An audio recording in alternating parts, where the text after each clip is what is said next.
Hello viewers, কেমন আছেন সবাই?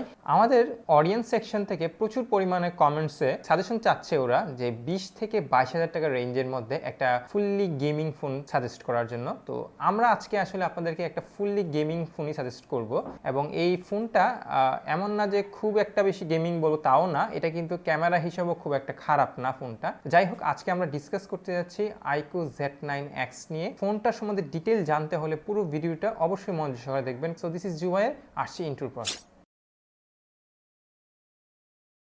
আচ্ছা, এই ভিডিওটা শুরু করার আগে আমি একটা ইম্পর্টেন্ট কথা বলি। সাধারণত গেমিং ফোনগুলোতে আপনার প্রসেসরটা একটু ভালো দেয়। ভালো প্রসেসর দেওয়ার মানে হচ্ছে আসলে এখানে আপনি একটা হাই পারফরমেন্স পাবেন। তো সেটা করতে গিয়ে দেখা যায় কি কোম্পানিগুলো কোথাও না কোথাও একটা কস্ট কাট করে। এটা করতে গিয়ে দেখা যায় কি কোনো কোনো ক্ষেত্রে ডিসপ্লেতে স্যাক্রিফাইস থাকে, কোথাও কোথাও ক্যামেরাতে স্যাক্রিফাইস থাকে, বা কিছু কিছু ফোনে হয়তো দেখা যায় কি আরও অনেক ধরনের বিল মেটেরিয়ালও স্যাক্রিফাইস করে থাকে। তো আজকে আমরা এই পুরো ভিডিও জুড়ে এটাই দেখার চেষ্টা করবো যে এটা গেমিং সেন্ট্রিক ফোন হওয়ার সত্ত্বেও আসলে আমাদেরকে কোথাও কোন জায়গায় আমরা স্যাক্রিফাইসটা দিব। সো প্রথমেই আসেন বক্সে কি কি পাচ্ছেন। বক্সে অ্যাজ ইউজুয়াল টিপিক্যাল iQOO বক্সগুলো যা থাকে সবই পাচ্ছেন। ফোনটি পাচ্ছেন iQOO Z9X ফোনটি পাচ্ছেন, সাথে ডকুমেন্টেশন, সিম কার্ড টুল এবং একটি পাচ্ছেন charging cable USB type A to C, 44 ওয়াটের চার্জিং অ্যাডাপ্টার এবং সাথে পাচ্ছেন একটি TPU ব্যাক কভার। তো এই ফোনটার বিল্ড কোয়ালিটি গুড এবং এই ফোনটার ডিসপ্লেটা কিন্তু বেশ বড়, যার কারণে হয়তো অনেকে মনে করতে পারেন যে এটা আনকমফোর্টেবল হবে, বাট না, ওইটা এখানে নাই। এটা খুবই কমফোর্টেবল ভাবে আপনি ইউজ করতে পারবেন এবং এই ফোনটার কিন্তু ওয়েট ব্যালেন্সও বেশ ভালো, অর্থাৎ এমন না যে একটা পাশ ভারী একটা পাশ কম,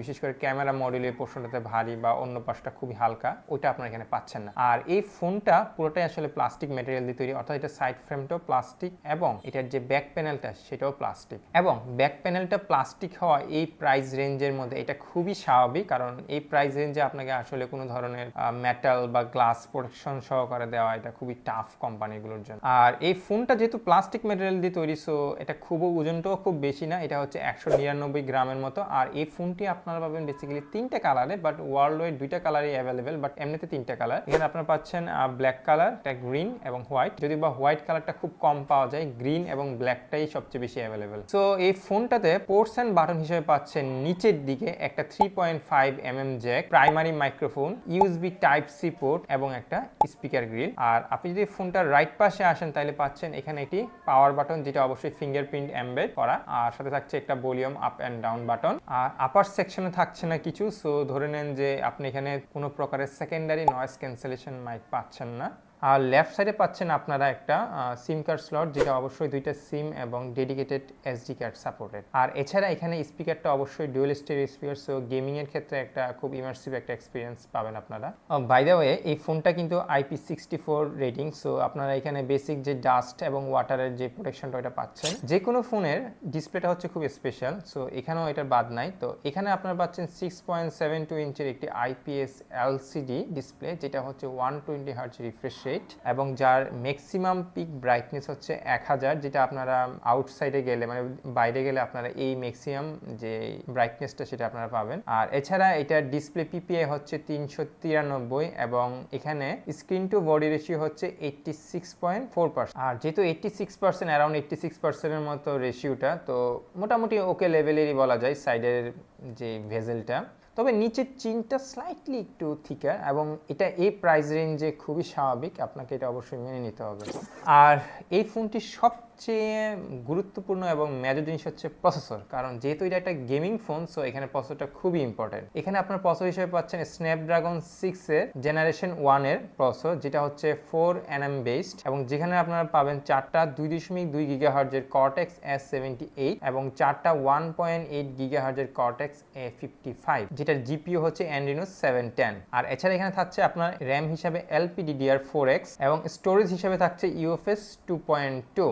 আর এই ফোনটা আপনারা পাবেন তিনটা র্যাম ভেরিয়েন্টে, 8/128, 8/256 এবং 12/256। আর এই ফোনটা যেহেতু গেমিং সেন্ট্রিক ফোন, প্রসেসরও হচ্ছে আপনার স্ন্যাপড্রাগনের 6 ফার্স্ট জেন, সো এখানে কিন্তু এটার আন্তঃ স্কোর দেখলেই বুঝতে পারবেন যে এটা বেশ ক্যাপাবল একটা প্রসেসর। সো এটার আন্তঃ স্কোর হচ্ছে অ্যারাউন্ড 5.5 লাখের মতো।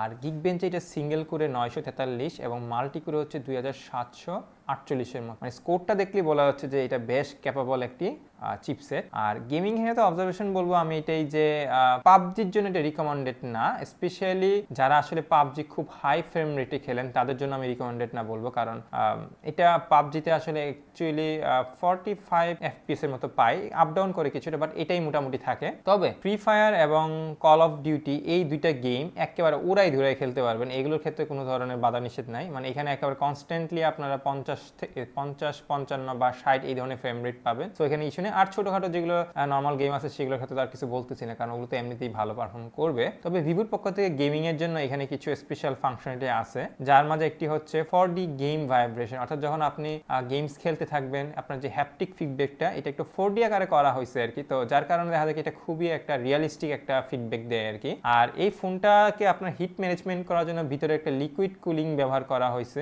যার কারণে ফোনটা যখন লং টার্মেও আপনার ফোনটা খুব বেশি ইউজ করা হয় খুব একটা গরম হয় না ফোনটা। সো গেমিং লং টাইম খেলা যাবে, মানে ইজিলি খেলা যাবে। এছাড়া ভিভোর কিছু টুকটাক কিছু ফাংশন থাকে, যেমন মোশন গেমিং, মোশন সেন্সরের মাধ্যমে এটা কাজ করে। এছাড়া ওদের আলট্রা গেমিং মোড বা মনস্টার গেমিং মোড থাকে, যেগুলো আবার একটু অ্যাক্টিভ করলে আপনি একটু বুস্ট পারফরমেন্স পাবেন। সো ওই হিসাবে বলা যায় যে এই ফোনটা আসলে অ্যাকচুয়ালি যারা আসলে এই বাজেটের মধ্যে খুঁজতেছেন তাদের জন্যই আসলে এই ফোনটা, কারণ এখানে একটা খুব ভালো লেভেলের গেম খেলতে পারবে। গেমিং ফোনে তো আসলে অনেক ধরনের কম্প্রোমাইজ থাকে, যে ডিসপ্লেটা বললাম আইপিএস ডিসপ্লেটা, ওটা কিন্তু একটা এই গেমিং ফোনের স্যাক্রিফাইস, যেটা আপনার আইপিএস পাচ্ছেন, অ্যামোলেড পাচ্ছেন না। ঠিক একইভাবে হয়তো আপনারা ভাবতে পারেন যে এখানে হয়তো ব্যাটারিটা কম থাকতে পারে, না, সেই জায়গায় আপনার হতাশ হইতে হবে না। সেই জায়গায় আপনারা পাচ্ছেন 6000 মিলিঅ্যাম্পার একটি লার্জ ব্যাটারি এবং সাথে পাচ্ছেন 44 ওয়াটের একটি চার্জিং। আর এই ফোনটা যেহেতু স্ন্যাপড্রাগনের চিপসের, সো অনেকটাই অপটিমাইজ এবং অনেকটাই পাওয়ার এফিশিয়েন্ট, 4nm বেস বলে। তো সো আপনারা এখানে হেভি মিডিয়াম ইউজে প্রায় 1.5 থেকে 2 দিন ইজিলি আপনারা ব্যাকআপ পাবেন। আর যদি আপনি খুব বেশি একটানা র্যান্ডমলি হয়তো আপনার 6-7 ঘন্টা গেম খেলেন, সেক্ষেত্রে আপনি 8 আওয়ারের মতো হয়তো আপনি স্ক্রিন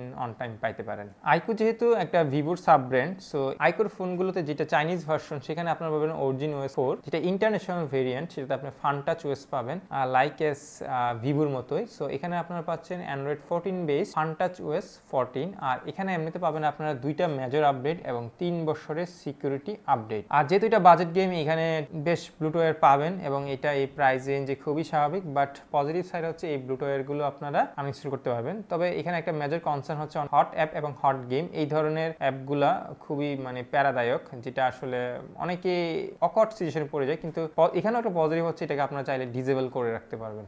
আর যেহেতু এটা একটা 5G চিপসেট, সো এখানে আপনারা 5Gর 8টি ব্যান্ডের সাপোর্ট পাচ্ছেন নেটওয়ার্ক সেকশনে। এছাড়া আপনারা এখানে পাচ্ছেন ডুয়েল 4G ভোল্টি সাপোর্ট, অবশ্যই ওয়াইফাই 5, হ্যাঁ ইয়েস, এখানে একটা স্পেশাল হচ্ছে মিমু পাবেন। আর এছাড়া আপনারা পাচ্ছেন এখানে ব্লুটুথ 5.1, আর এখানে বাদ যাচ্ছেন না অবশ্যই NFC চিপ। আর সেন্সর হিসাবে এখানে মোটামুটি সব ধরনের প্রয়োজনীয় সকল সেন্সরই পাচ্ছেন। আর এখানে স্পেশাল একটা সেন্সর কথা বলি, সেটা হলো ফিঙ্গারপ্রিন্ট। যেহেতু এটা একটা IPS LCD প্যানেল, সো এখানে তো আসলে আন্ডার ডিসপ্লে কখনোই হবে না। সো এখানে যে সাইডের যে পাওয়ার বাটনটা আছে ওইটাই হচ্ছে আপনার এখানে ফিঙ্গারপ্রিন্ট সেন্সর, এবং এটা জাস্ট বেস্ট ফাস্ট। সাধারণত দেখা যায় কি ফিজিক্যাল যে সেন্সরগুলো হয় এগুলো অপটিক্যাল থেকে অনেক ফাস্ট হয়, সো এখানেও আসলে অ্যাকচুয়ালি সেমই বেশ ভালো রকমেরই ফাস্ট। আর মাল্টিমিডিয়া সেকশনে আপনারা এখানে ডুয়েল স্টেরিও স্পিকার পাচ্ছেন। সো আপনার মাল্টিমিডিয়া কন্টেন্ট যখন আপনারা দেখবেন সেক্ষেত্রে আপনাকে একটা ভালো একটা ইমার্সিভ একটা এক্সপিরিয়েন্স দিবে। আর এখানে আপনারা মেইন ক্যামেরা হিসেবে পাচ্ছেন একটি 50 মেগাপিক্সেলের ক্যামেরা, যেটির অ্যাপারচার হচ্ছে 1.8, এবং পাশাপাশি পাচ্ছেন একটি 2 মেগাপিক্সেলের ডেপথ ক্যামেরা, যেটা অ্যাপারচার এক্স্যাক্টলি 2.4। এই ফোনটি দিয়ে আপনারা রেকর্ড করতে পারবেন 4K এবং 1080p। তবে এখানে একটা মাথায় রাখবেন, জাইরো ইউএসটা কাজ করে 1080p তে। আর পাশাপাশি পাচ্ছেন একটি সেলফি হিসাবে 8 মেগাপিক্সেলের ক্যামেরা, যেটির অ্যাপারচার হচ্ছে 2.1, এবং এখানে আপনারা ভিডিও রেকর্ড করতে পারবেন সর্বোচ্চ 30 fps এ 1080p। আর এখানেও আপনারা সাপোর্ট পাবেন